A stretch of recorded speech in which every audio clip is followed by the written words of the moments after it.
Good morning, good morning. Oh no, good afternoon na pala. Good afternoon, happy Monday. It's 12:15 p.m. here in Ontario, Canada. Parang mabilis yata ako. Biglang bumigat yung aking paa. Happy Monday, beautiful people. Kumusta? Kumusta ang mga buhay natin? Good afternoon, good evening, good morning. Kung saan man po kayo sa mundo, I hope your Monday is amazing at kayo ay nag-i-enjoy, keeping safe and healthy and happy and enjoying life. Dapat ganun lang, di ba? So, happy Monday, mga kapatid, mga followers ko diyan. Maraming salamat, guys. Medyo, ang ganda-ganda ng panahon, so medyo nasisinag sa araw yung aking yung ating live ngayon. So medyo ang ganda-ganda ng panahon. So maganda na ang panahon namin dito sa Ontario, Canada. So wala na yung mga makapal na yellow. So yes, almost springtime na and very excited na for the summer. Nagre-ready na. Yes. It's always exciting pagka-summer kasi dito natin na hindi na tayo nanginginig, wala tayong mga dubli-dubling mga damit at jacket, ganon. Yeah. So anyhow, maraming salamat sa aking mga followers diyan. I believe I am in my business page right now. Tita Vargas D. Maraming salamat sa mga suporta nyo. Thank you guys. I appreciate you very much. At ganon din sa mga nakasilip sa aking personal page, which is Tita Vargas. So yeah, thank you guys sa inyong mga suporta diyan. So appreciate you guys. Yeah, so anyhow, yeah, pop in lang tayo saglit kasi tawag nun, pauwi pa ang lola, ay nagturo na naman ako. So yan ang aking Monday. Inuumpisahan natin ng tawag nun, active routine, and I love my my teaching pagka tawag nun, Monday. So 3 times ako na nagtuturo every week. So yan ang yan ang isang side hustle na gustong-gusto ko rin gawin dahil of course why not, tawag nun, you're staying healthy, active, fit, and bayad ka pa. Di ba? So hindi ako nagbabayad ng gym, sila binabayaran nila ako. Di ba? So win-win, ganon dapat. Work smarter, not harder, di ba? Ganon lang yun. And always have fun. Sabi merong quote yung kaibigan ko na sabi niya, you have to laugh with life before life will laugh at you. Totoo, di ba?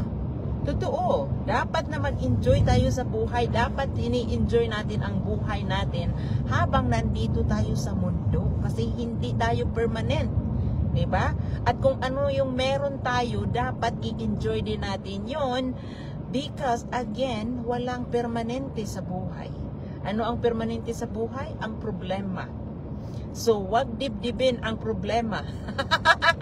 Dahil yan ay hindi aalis, na andyan yan. Talagang andyan yan every single day. Kinakalikot ka niyan. Talagang inaano ka niyan. Andyan ang problema ko. So, kung mag-focus tayo sa problema is hindi matatapos yan. Diba? So, just enjoy life na andyan. Hindi natin binabaliwala ang problema na andyan yan, but we're not supposed to focus our attention sa problema kasi na andyan yan palagi. So dapat labas-pasok lang yan. Di ba? Yes. So nilagay ko po diyan sa aking caption is bakit kailangan na mag-set tayo ng intention sa umaga. Kasi natutunan ko lang ito dahil I always listen to what do you call it, motivational podcast or kung ano man yung nakakatulong sa akin na para mag-grow ako and then para mag-improve yung mindset ko.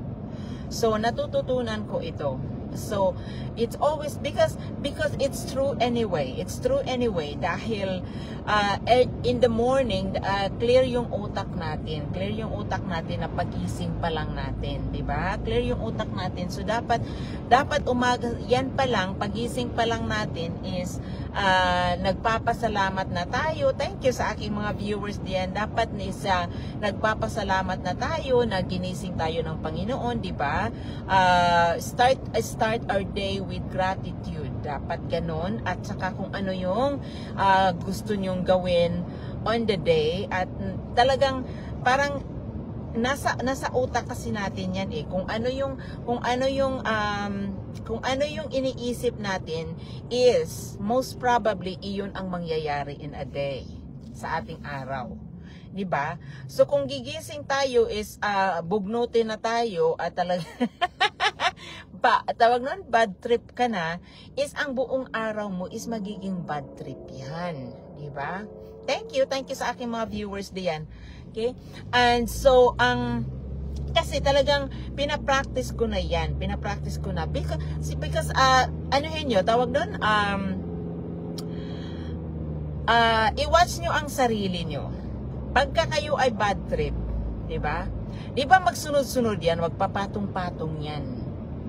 Kasi parang ini-invite mo pagka yan kasi ang iisipin mo palagi is parang ini-invite mo more on that. So di ba yung sabi nila, we attract what we think. So kung ano yung nasa isip natin, kung ano yung nasa puso natin, kung ano yung nasa utak natin, is yun yung ina-attract natin. So ibig sabihin, madadami yun, di ba? So katulad ngayon, kaya naisipan ko na ito yung topic na ko. Kasi ngayon, pagkagising ko talagang nagpapasalamat ako palagi. Yan na yun, ano ko na yan. Talagang routine ko na yan. Na before ako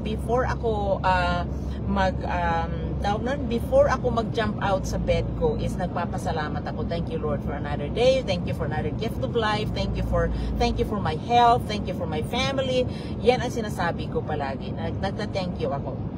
And then yun ini-start ko yan. Tapos inaano ko na pino-forecast ko na my day it's going to be an amazing day. It's a winning day.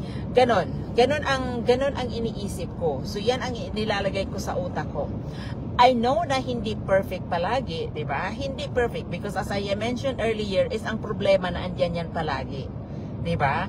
Naandyan yan palagi. So naandyan yan, nakapaligid sa atin yan. 'Di ba? Now, pero kung ang iniisip mo is you're always looking for positive, is mas marami kang maiisip na dapat mong ipagpasalamat kaysa i-complain mo. Diba?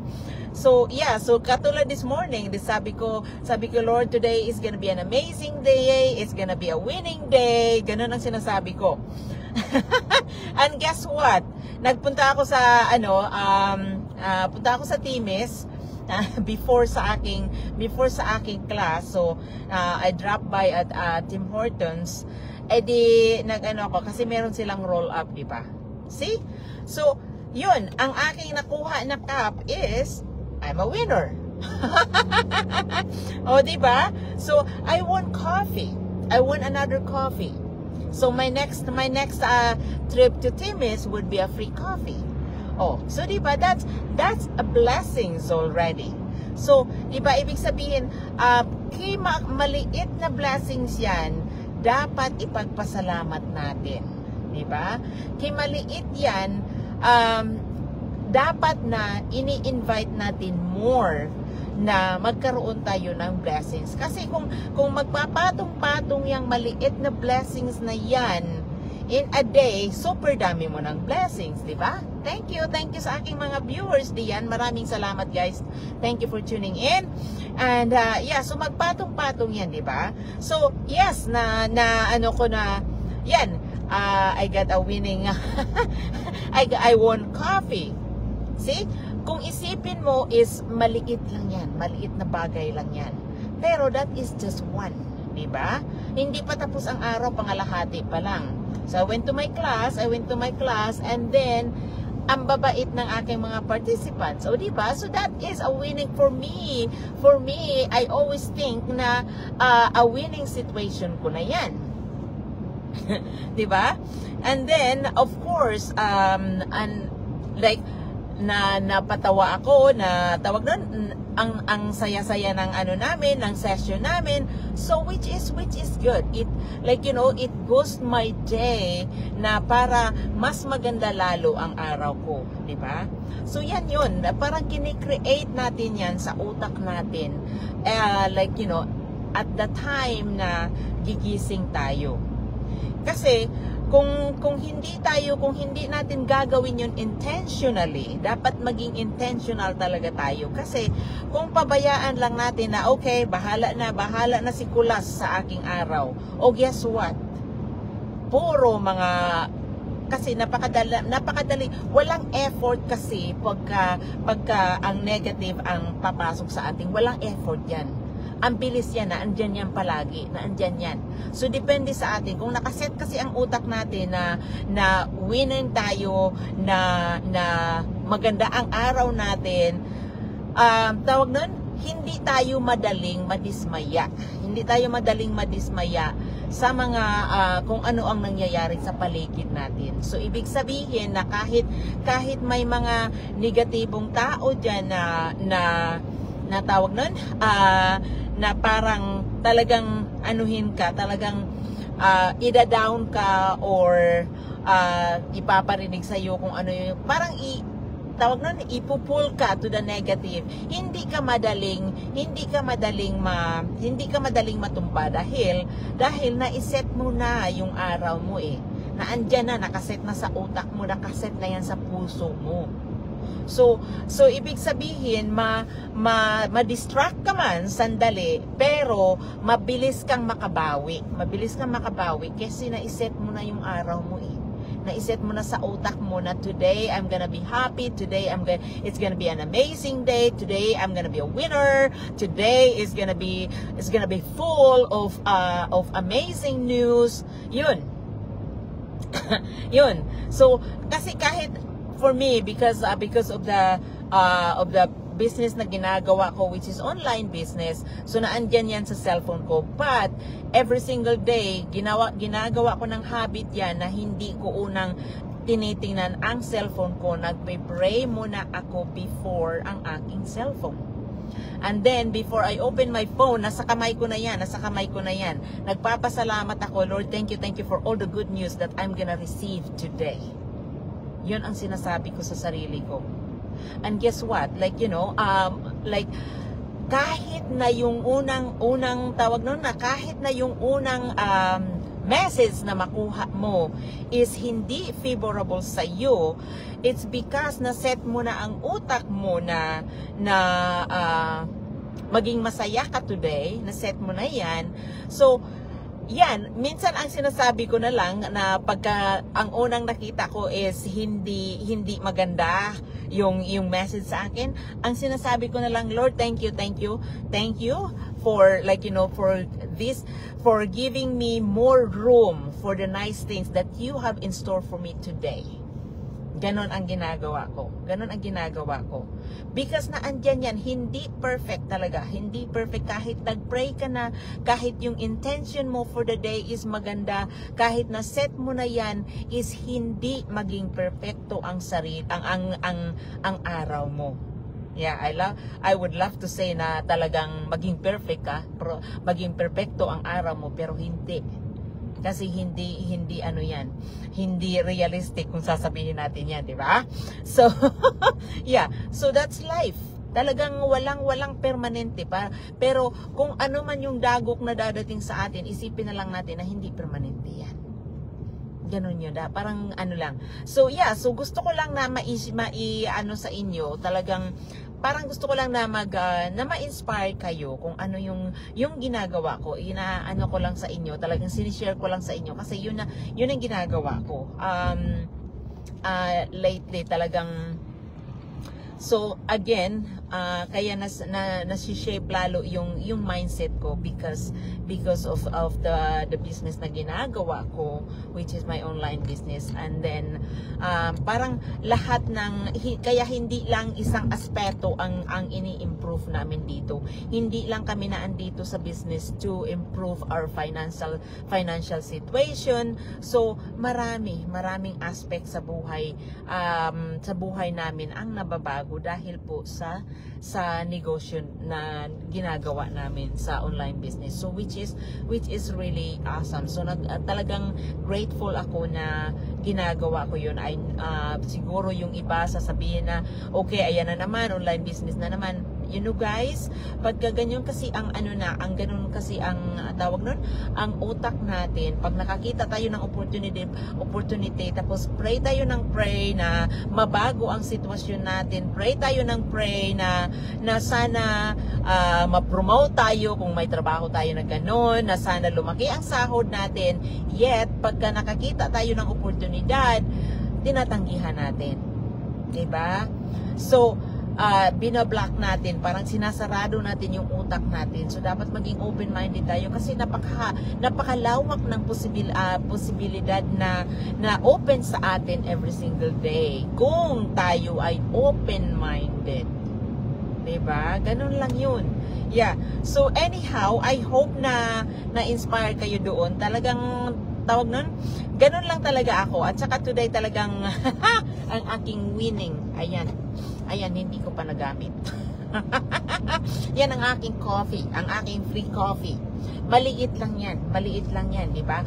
Kung iisipin mo, kung makitid ang utak mo, na sasabihin mo, coffee lang yan eh. Pero sino magbibigay sa iyo ng free coffee, aber? Di ba? Sino magbibigay sa iyo nan? Wala. Di ba? So walang magbibigay sa iyo. So ipagpasalamat mo yan dahil blessing yan. Blessing yan. So I'm grateful talaga na I am a winner. A beautiful day, a beautiful people na aking tawag nun sa aking class. At saka tingnan mo, ang ganda-ganda ng panahon. Oh my goodness. So, I am a winner. I am blessed. So, talagang tawag nun. So, ganun ang lagi kong iniisip. So, I hope guys na na-inspire kayo. So, yeah. And again, talagang open ako for for kung ano yung tawag nun, kung ano yung gusto niya na i-discuss, kung ano yung open ako for all of those things. So so anyhow, maraming salamat. Talagang enjoy the rest of your Monday. It's beautiful day. I'm gonna enjoy my afternoon. Talagang super ganda ng panahon ngayon. So happy Monday. Ayan, nakaset na ang aking day for a great day, amazing day. Now my intention is to do the whole week. But one day at a time. We have to live this day. Present tayo dapat. Talagang i-enjoy natin ang moment natin, especially sa ating mga mahal sa buhay din. So anyhow, enjoy the rest of your day and keep safe, be happy, and yes, so be grateful for what you have, but don't stop there. It doesn't mean na mag-i-stop na tayo.